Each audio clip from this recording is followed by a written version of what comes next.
예, 오늘 우리 전동건축에 대해서 여러분한테 설명을 드릴 건데, 지금 2호차는 지금 오시기 전에 선생님께서 간략하게 향교에 대해서 설명을 드렸습니다. 혹시 1호차, 3호차도 설명을 들으셨는지? 예. 그래서 지금 저희들 제가 하는 게 구체적으로 여러분이 건축적인 어떤 디테일한 부분보다는 향교를 보기 위해서 어떻게 우리가 보는 입장을 조금 바꾸어서 보는 방법을 조금 설명을 드릴게요. 향교는 아까 전에 말씀드린 우리 간학입니다. 나라에서 만들었고 조선시대에 만들었는데 전국에 약 231개 정도 만들었습니다. 그러니까 경상도, 경기도 같은 경우는 약 25개가 있습니다. 쉽게 하면은 업성, 자기 동네에 지금 현재 군이나 면에 업성이 있는 곳이 있죠. 보통 업성이 있는 곳에 향교가 있습니다. 근데 향교는 성 안에 없습니다. 성 바깥에 있습니다. 그리고 성 바깥에 있는데 향교가 성 바깥에 멀리 있으면 관리를 못하죠. 그죠? 그 향교의 특징이 군수가 내가 향교를 관리하게 되기 때문에 뛰어서 갈 수 있는 거리, 양반이 뛰어서 가는 거리와 우리가 뛰어서 가는 거리는 틀립니다. 여러분 착각하시면 안 돼요.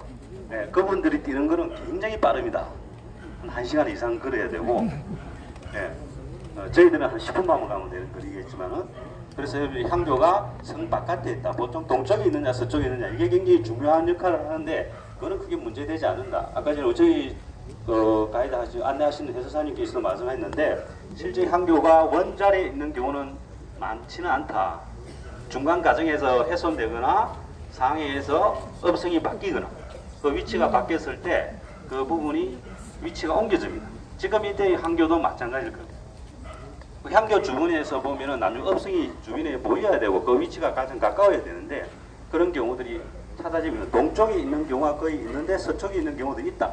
그래서 우리가 동선을 너무 그렇게 집착할 필요는 없습니다. 단 업성 같은 경우는 객사가 있죠, 그죠? 네, 객사가 있기 때문에 그 객사의 위치는 굉장히 중요합니다. 왜? 수령이 내가 여기 보임에서 백성을 잘 다스리는 게 아니고 내가 좋은 자리에서 행정을 봐서 빨리 한영으로 입성하는 게 가장 중요하기 때문에 그분들의 위치는 굉장히 중요합니다. 업성이 바뀔 경우는 군사적 상황에서 바뀔 수는 있지만은 그 안에 있는 객사라든지 위와 같은 건물들은 그 상황에 따라서 바뀔 수 있다. 그렇게 보시면 될 것 같습니다. 그리고 향교의 구성은 지금 강학은 주의자 보니까 우리가 나라에서 만드는 겁니다. 그죠? 공립이라고 아까 전에 말씀드렸고 공립군립이라고 말씀을 드렸기 때문에 그래서 이게 쉽게 하면은 좋은 뜻으로 만든 거 맞죠? 그죠? 학교라는 게. 조선시대는 유교국가입니다. 그죠? 유교국가에서 이 백성을 교화하기 위해서 학교를 만들었습니다. 정확한 건. 그 교화의 개념은 여러분 지금 현실 정치하고 같다고 보시면 돼요. 지금 우리가 지방행정이 통합이 안 되는 이유도 정치하는 사람의 자리와 이권의 관계에 있기 때문에 지금 통합이 안 돼요. 지금 우리 국민이 대다수가 지금 계속 지금 지방이 지금 낙후화되어가는 이유가 그거거든요. 그런 일종의 맥락성은 가지고 있다. 그래서 향교는 크게 두 가지 공간으로 나누어집니다. 지금 여러분이 계신 강학공간, 공부할 수 있는 공간. 지금 이 맥루단을 지나서 뒤에 있는 건 제사공간. 우리가 이야기하는 지금 이제 전묘후학이라든지 자매우사라든지 이 관계들을 지금 다 하는데 이게 가장 그 문제는 아닙니다. 향교가 보편적으로 앞에 있는 강학공간이 있을 수밖에 없는 것은 시작이 공부니까. 그래서 제사를 모시는 거는 뒷공간에 있는 게 맞습니다. 그 뒷공간이라는 것은 공부의 공간보다는 제사의 공간이 중심이 아니었다. 그렇게 보시면 되고 이게 뒤바뀌에 있다해서 뭐 문제가 되는 건 아니다. 혹은 뒤바뀌에 있어서 풍수적으로 뭐 음택이다 양택이다 이렇게 하시는 경우도 있는데 그거는 아닙니다. 실제 우리가 향교가 만들어진 것도 마찬가지고 서원도 만드는 것도 마찬가지고 실제적으로 그 상황은 그 지형에 맞춰서 만드는 겁니다. 그리고 지금 대표적으로 향교를 여러분 정말로 공부하고 싶다. 서울로 가든지 지방으로 가든지 둘 중에 한 군데는 가야 됩니다. 지금의 향교의 규모는 우리가 보편적인 규모의 구성을 가지고 있기 때문에 이 향교가 가지고 있는 특징을 보면 똑같습니다. 산지냐 평지냐. 인근 우리 밀양만 가면은 평지형입니다. 밀양 가면은 평지형인데 좌우로 바뀌어져 있습니다. 좌우로 강학공간과 제사공간이 좌우로 있습니다. 이거는 앞뒤로 있는데, 그죠? 그거는 그 지형의 여건에 맞춰서 만들었기 때문에 너무 그래 형식에 집착 안 하시는 게 좋겠다는 게 현대분들은 그래서 공부를 정말 하려면은 전라도까지 가면은 참 좋습니다. 나주에 가면 나주의 한교라고 있어요. 거기 교과서입니다. 지금 이제 지방에 남아있는 교과서입니다. 왜? 원형을 그대로 유지하고 있는 향교이기 때문에. 서울에 있는 성균관도 이미 불이 타서 다시 복원을 했습니다. 그 복원의 그 교명을 나주 한교를 보고 만들었습니다. 그래서 나주 한교를 우리 지방에 가서 혹시 가면은 나주 한교를 한번 보시면은 지금과 가지고 있는 공간 구조는 전혀 아니다는 거. 여러분이 상상을 깨를 수 있는 공간 혁신이 일어나는 것. 예, 우리가 보는 것은 향교의 특징은 아니다는 것. 그래서 그런 것을 우리가 제대로 보고 지금에 남아있는 향교를 보는 게 가장 큰 특징 중에 하나고, 그 다음에 옆에 지금 좌우에 동제 서재에 앉았습니다. 지금 제가 보고 있는 좌측이 동쪽, 지금 현재 제가 보는 우측이 지금 서재입니다. 그래서 아까 전에 우리가 저 동제 서재에 양반과 그 양민들죠, 평민들이 공부를 하면은 동쪽과 서쪽을 이렇게 나누었습니다. 나누었다는데 처음에는 그러지 않았을 거예요. 처음은 여기 향교에 여러분이 학생 수가 몇 명 정도 될까요? 학생 수 얼마 안 됩니다. 한 15명 내에 많으면 10명 정도. 그런데 그 기록을 보면 많습니다. 기여 입학제가 있어가지고 향교에 들어오면 군납을 면제한 것 같습니다. 지금 그 군사적이라든지 도안이라든지 이런 것들이 다 면제가 돼요. 학교 학생들은. 그래서 돈 주고 입학하는 경우도 있습니다. 좋은 제도는 괜찮습니다. 그죠? 좋은 제도, 양반만 쓰지 않는 제도 같으면 괜찮은데, 그래서 동제와 서제가 있는데 여러분 동제와 서제는 크게 구분하지 안 하는 게 좋겠다는 게 제 입장이고, 그 다음에 옆에 앞에 있는 전태가 나눠져 있습니다. 그죠? 지금 해가 앞에 있습니다. 이거는 테마루가 앞에 있죠. 테마루가 여러분이 앉고 있는 것이 좌우에 앉는 게 테마루인데, 태가 지금 반태가 지금 앉아 앞쪽에 있습니다. 그 테마루가 앞에 있는 경우도 있고 없는 경우도 있습니다. 뒤에 뒤로 가는 경우도 있습니다. 왜? 그 상에 따라서 공부하는 방법에 따라서 달라질 수도 있고. 그래서 여러분이 격식이라는 거는 너무 크게 안 보는 게 좋을 것 같은데, 또 어떤 경우는 앞에 누마루가 있습니다. 누마루가 세 칸 정도면은 굉장히 큽니다. 한 칸 정도는 상자가 있는 거죠. 학생회장이 한 칸을 씁니다. 두 칸짜리가 있으면 한 칸은 학생회장이 써요. 그럼 두 칸에는 학생들이 써야 되는데, 거기서 어떻게 다 자고 먹고 할 수 있었겠냐는 저도 모릅니다. 그래서 향교는 우리가 가까이 있고 서원은 멀리 있습니다. 서원의 시작은 숲속에서 조용히 돌을 닦고 공부하겠다 해서 풍수와 경치가 좋은 좀 먼 곳으로 가야 했습니다. 주변에 영향을 안 받겠다는 소리예요. 시키면 간섭을 안 받겠다는 소리입니다. 지금 해석하면 간섭을 받지 않겠다. 누구한테? 군수나 수령한테. 그렇죠? 그래서 그리 간 거지. 내 알아서 독자적으로 생활하겠다는 게 서원이고, 그래서 향교는 국립이다 보니까 재정적이나 행정적으로 간섭을 받아야 됩니다. 그래서 가까이 있는 거다. 그래서 지금 뒤에 본 대성전 같은 경우는 아까 전에 공자님을 모시는 겁니다. 공자님을 모시고 그 주변에 공자님 제자를 모실 거고, 그래서 저 뒤에 있는 그 틀립니다. 향교는 틀립니다. 향교는 공자를 모시는 경우도 있지만 안 모십니다. 전혀 다릅니다. 접근의 방법. 똑같은 방법인데 접근은 전 반대다 생각하시면 되고, 그래서 오늘 하나하나 공간, 뒤 산이 있을 경우 위계상으로 올라갑니다. 지금 보면은 우리 명륜 당이로 되어 있습니다. 근데 지붕은 팔짝 지붕이에요. 우리가 위계상으로 보면은 지금 뒤쪽 옆에 지금 동제와 서제는 지금 우리가 말하는 뱃집, 박공 지붕이라죠. 시업자 지붕. 격이 떨어집니다. 그런데 왜 대성전인데? 우리가 서울에 가서 궁궐을 보면은 전가 때 주죠. 굉장히 웅장하고 가장 위계가 높습니다. 저는 지금 현재 뒤는 뱃집으로 되어 있습니다. 그렇게 위계성의 강조가 학문의 우선적이다. 그렇지만 모시는 것은 더 엄숙할 거고. 그래서 여러분이 형태만 보고 단순하게 판단하지 마시고, 그래 아까 전에 문이 3개 있을 경우에 동입서출에 동쪽으로 들어가서 서쪽으로 나오는 게 예입니다. 현재상. 그래서 여러분 시계 방향으로 움직이시면 돼요. 그죠? 시계 반대 방향으로. 그렇게 그 오른쪽으로 들어가서 오른쪽으로 나오시면 됩니다. 가장 간단하게 보면 오른쪽으로 들어가서 오른쪽으로 나오면은 여러분이 그 문이 3개 있을 게 그렇고, 우리가 여기 지금 향교 앞 이거 공간은 크게 문제가 안 되는데, 예를 들어 재래 공간 같은 데 갈 때는 조심을 해 주셔야 되는 거죠. 재래 공간 같은 데 갈 때는 가운데는 신이나 왕이 지나다니는 길입니다. 이렇게 도가 가운데 길이 만들어졌을 때 저희들은 좌우에 그냥 흙밥을 가시면 돼요. 예, 그렇게 지금 정할 거고, 그 다음에 사찰 같은 경우 정각에 들어갈 때 정문으로 들어가시면 안 된다는 거. 봤을 때 서쪽으로 들어가시면 됩니다. 정문에는 주지스님 정도 그분이 들어가지 왕이나 들어갈 수 있고, 우리는 서쪽으로 출입하면 됩니다. 자기가 정면으로 봤을 때 서쪽입니다. 예, 자기 서쪽으로 정문을 보시고 그렇게 보시면 될 것 같습니다. 그래서 여러분이 향교를 차근차근 보시고 나중에 오후에 서원을 봤을 때 다시 이걸 갖고 두 가지를 비교해서 좀 더 디테일하게 공간적 성격에 대해서 조금 더 설명드리기도 하고, 그 다음에 주변에 건축사님들이 계시기 때문에 궁금한 거는 주변에 있는 건축사님한테 또 도움을 받으시면 충분히 할 수 있는 몇 가지 설명을 드릴게요. 양쪽에 보면 비석들이 많이 있죠. 예, 그 공덕비입니다. 이 공덕비가 없는 군수가 없어요. 거의 없어요. 안 좋게 얘기하면 막 그렇게 자기가 셀프 제작해가지고 세웠던 것도 많고 한데, 여기서 좀 특이한 게요. 전국 양산시내 흩어져 있던 것들이 다 모은 건데요. 영상대감 이유원비가 있습니다. 보면은 영의정을 지난 이유원비가 있고요. 그 다음에 그 비를 세울 당시에 군수였던 이능화 군수비가 있고요.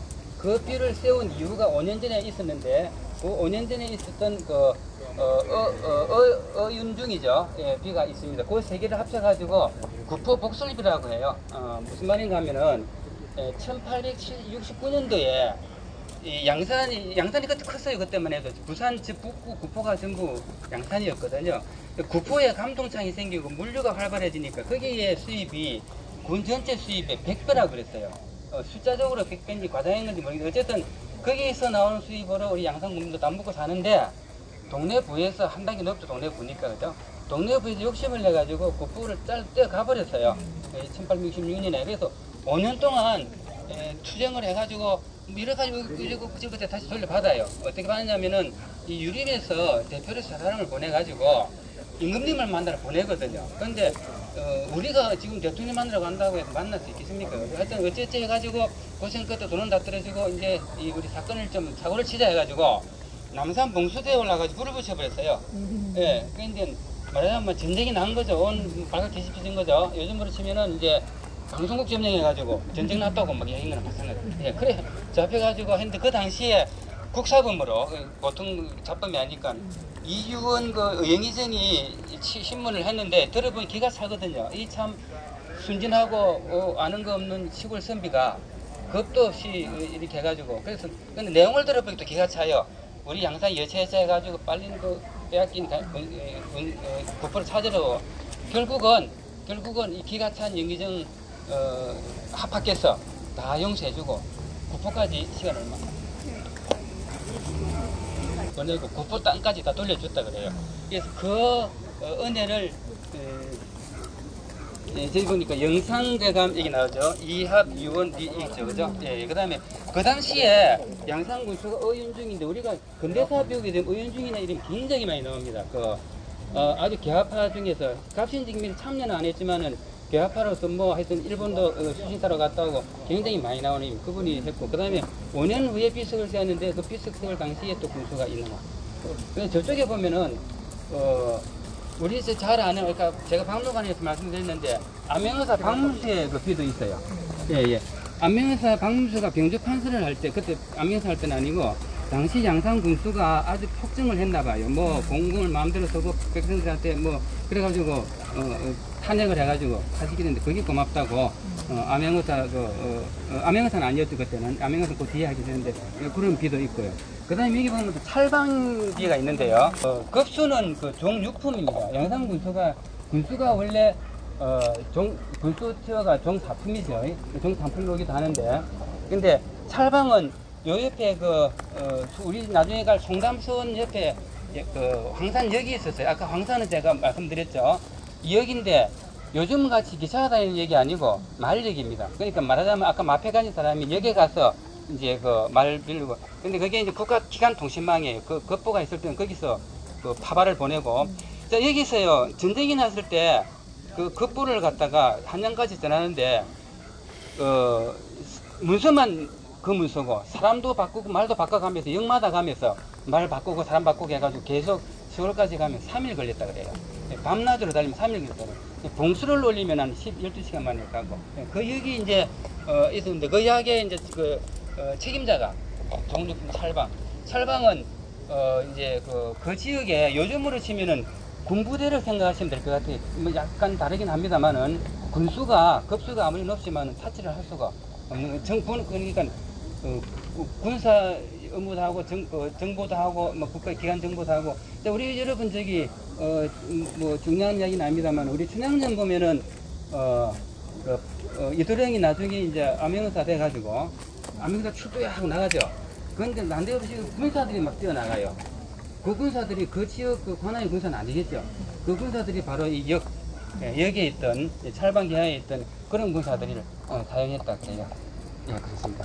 그런 전에는 잘 아시겠지만 이제 공자하고 그 다음에 공자 5성하고 공자의 대사 10분도 모시는 게 원칙인데요. 우리 저 대성전에는 공자 대사님은 안 모셨고 그 다음에 송도 8현 중에서도 주희하고 정입니까? 예, 죄송합니다. 이런 두 분만 모셨어요. 그리고 이제 동방 18년만 이제 양쪽에 9분씩 18년이 있습니다. 예, 이제 모셨는데 제하계가 제일 처음에 설정이 나오죠. 시기적으로 제일 빠르니까. 그리고 제일 마지막에 그렇습니까? 예, 그렇죠. 예, 그렇게 돼 있어요. 하여튼 저기는 공문 10절은 안 계시고 성조 8년 중에서 두 분만 모셨고 이거 조금 특이합니다. 보통 보면 다 이제 뭐 위에 놓는 거 다 어렵지 않을까 하는데 무슨 이유가 있을 것 같은데요. 예, 그렇게 돼 있고요. 그 다음에 이제 양쪽에 동부수무 있고 뭐 이런 구조는 근데 이제 일단 안으로 한번 들어가 보시죠. 장교 총무님께서 이 계단을 일부러 이렇게 좁게 이렇게 만들었다 그래요. 가파르게. 왜냐 하니까는 고기를 쳐다보고 올라가지 말고 발을 보고 숙이고 그런 겸손한 마음으로 올라가라고 그렇게 해석을 하시더라고요. 보면은 올라가셔서 보면 울퉁불퉁 해가지고 밑을 안 볼 수가 없으니까 그럼 저절로 이제 고개를 숙이고 겸손을 나타낸다 뭐 그렇게 해석을 하시더라고요. 그리고 이제 아까 말씀드렸지만 저기 표에 보면은 이상하게 공문 10철은 안 모셨고요. 이제 사성은 모셨는데 동방 우리나라의 18년도 모시고 송나라 8년이죠. 송조 8년 6년입니까 8년입니까? 그것도 두 분밖에 안 모셨고 조금 그렇더라고요. 예, 지금 내려오시니까 이제 천천히 자, 고개 숙이고 땅을 보면서 발 조심하시면서 겸손한 마음으로 자, 우리 이제 우리 오른쪽으로 올라.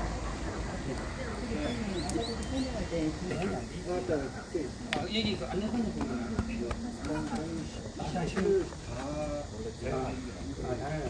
우리나라 17년 성조 이후에 그다음에 사성 저도 뭐 오래된 예, 그래서 오성이고 이 안내판에 보니까는 공자 제자님들은 좀 빠져있더라고요. 그래서 예. 아까 얘기했지만 여기 이제 계단이 3개가 있는 것이에요. 혹시 저 잘못 말하는 게 있으면 좀 고쳐주십시오. 예. 있는데 이제 3개가 있을 수밖에 없는 게 아까 우리 이제 이런 사당이나 이런 데는 독립처치라고 했지 않습니까? 그죠? 올라갈 때는 이쪽으로 올라가셔가지고 안에 대항을 하든지 하고 이쪽으로 내려오는데 그 가운데는 뭐냐? 가운데 아까 담임 교수님이 말씀하신 것처럼 손이 다니는 게. 그래서 뭐 대항을 하고 하면은 이제 와서 건강하고 해야 될 거 아닙니까? 그래서 상징적으로 남겨놓은 것입니다. 그리고 이제 시설에 따라서는 이제 뭐 왕릉 같은 데 가면 이제 왕이 다니는 게 어디라 그래요? 왕이 다니는 게. 그래서 가운데는 이렇게 얘를 이렇게 놓고 올라오시면서 이렇게 하늘 보고 올라오신 분이 있습니까? 못 올라오겠어요, 그죠? 딱 밑을 안 볼 수가 없어요, 그죠? 저절로 조금 이제 여유를 가지고 겸손하게 만드는 그런 구조로 했다고 일부러 이렇게 계단을 울퉁불퉁하게 하고 이렇게 했다고 저는 이제 다른 분들이 그렇게 설명하시더라고요. 좀 맞는 말씀입니다. 앉지 마세요. 그게 앉는 것이 아니라 저희들이 좀 많아가지고 일단 내려가도록 하겠습니다. 예.